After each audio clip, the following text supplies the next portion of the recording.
Nous allons maintenant regarder de plus près le cycle de réaction au stress. Cette image représente le cycle de la réaction au stress. Imaginez un instant que vous êtes la personne représentée dans ce dessin. Cette personne est à tout moment susceptible d'être confrontée à une combinaison de stresseurs qui peuvent déclencher une cascade d'émotions, de sentiments et de comportements que nous allons appeler les réactions de stress. Regardons les petites flèches en haut de la figure.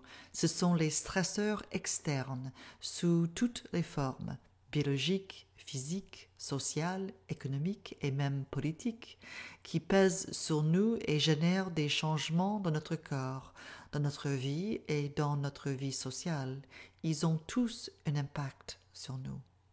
Il faut d'abord se rappeler qu'un grand stress est toujours dangereux, qu'il soit positif ou négatif, puisque c'est une question d'intensité.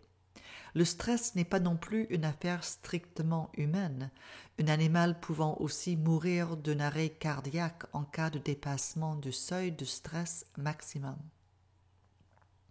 Car il est essentiel de comprendre, pour notre cerveau archaïque, tout le stress, quel qu'il soit, est une affaire extrêmement sérieuse, car il est obligatoirement synonyme de danger potentiellement mortel.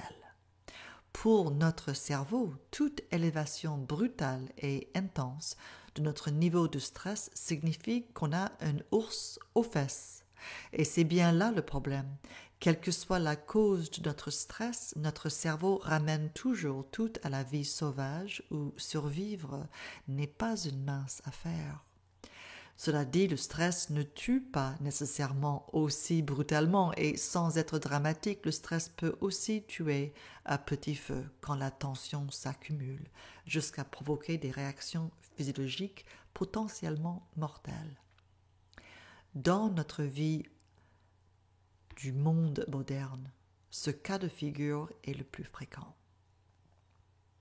En cas de stress, il y a une foule de réactions physiologiques qui sont automatiques et inconscientes.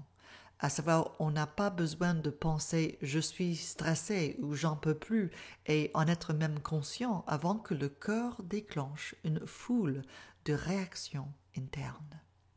Ces structures inondent le corps avec les hormones nécessaires pour nous préparer à répondre efficacement à la menace perçue. À ce stade, le corps entre en ce qu'on appelle une hyperstimulation aiguë.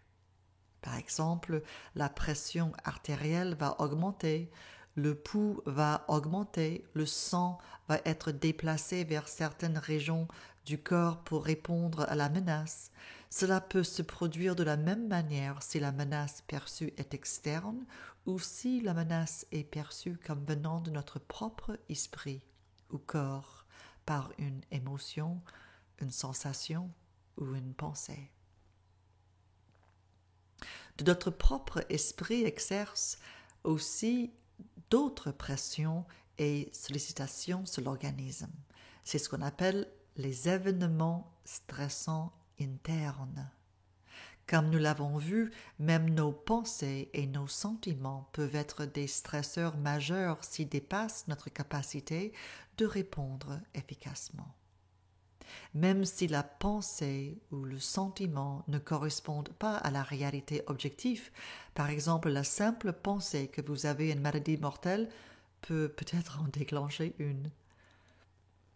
Certains stresseurs nous affectent pendant des longues périodes. On les appelle les stresseurs chroniques.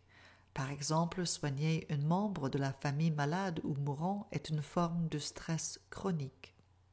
D'autres stresseurs vont et viennent au cours de périodes de temps relativement courtes. Nous les appelons les stresseurs aigus.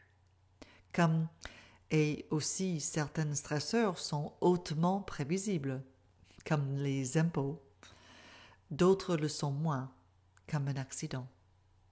Ce diagramme montre tous ces stresseurs internes et externes, tant aigus que chroniques. La personne dans ce dessin est représentée dans tous les aspects de son organisme, corps et esprit.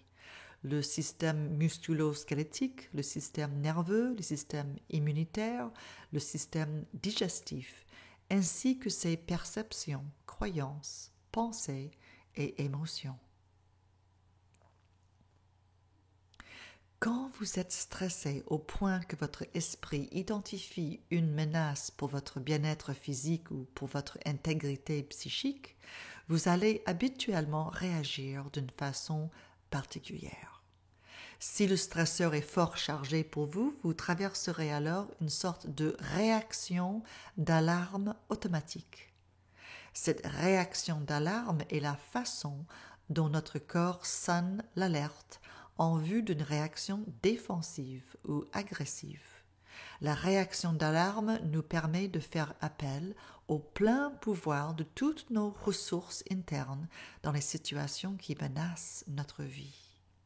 Car rappelez-vous, tout stresseur, comme je vous avais dit, est perçu par le cerveau comme une question de vie et de mort. Les êtres humains passent par la même réaction physiologique que les animaux. Quand nous nous sentons menacés, la réaction de lutte ou de fuite survient presque instantanément et automatiquement. Le résultat est un état de hyperstimulation physiologique et psychologique caractérisé par une forte tension des muscles et par de fortes émotions comme la terreur, la peur, l'anxiété, la rage ou la colère. La réaction fight or flight, attaquer ou fuir, déclenche une cascade très rapide de réactions au sein du système nerveux et la libération d'hormones de stress, dont les plus célèbres sont le cortisol et l'adrénaline. Ceci conduit à des perceptions accrues de nos sens, de manière à ce que nous puissions enregistrer autant d'informations pertinentes possibles et aussi rapidement que possible. Le cortisol aide à répondre au stress par la libération du sucre à partir des réserves de l'organisme pour répondre à une demande accentuée en énergie pour les muscles, le cœur et le cerveau. Tous ces changements de notre corps et au niveau des émotions surviennent suite à l'activation du système nerveux autonome. Il y a baisse de libido, il y a un ralentissement de l'ensemble de la fonction rénale et urinaire, il y a un ralentissement de l'ensemble de la fonction digestive, il y a une augmentation du rythme cardiaque. L'autre partie, le système nerveux parasympathique, agit comme un frein. Elle a pour fonction de ralentir et de calmer les choses. Tandis cette partie de système autonome qui accélère les choses est stimulée par la réaction fight ou flight. L'hypothalamus contrôle l'activité de ces deux branches. C'est une glande qui fait partie du système limbique, une région située profondément dans le cerveau. C'est un peu le siège de nos émotions. Donc on voit que certains de ces messages hormonaux sont libérés lors de la réaction au stress. Il est facile de voir la façon dont la réaction de lutte ou de fuite peut augmenter les chances de survie d'un animal dans un environnement dangereux et imprévisible. La réaction fuite ou attaque nous aide à survivre. Mais l'ennui, c'est quand nous ne pouvons pas la contrôler, elle commence à nous contrôler. En provoquant chez nous une réaction si rapide et si automatique, la réaction de lutte ou de fuite nous crée souvent des problèmes dans le domaine social jusqu'à un certain point. Tout ce qui menace notre sens de bien-être peut être un déclencheur. Nous sommes catapultés littéralement dans un état d'hyperstimulation. Mais malheureusement, cette hyperstimulation peut devenir un état permanent.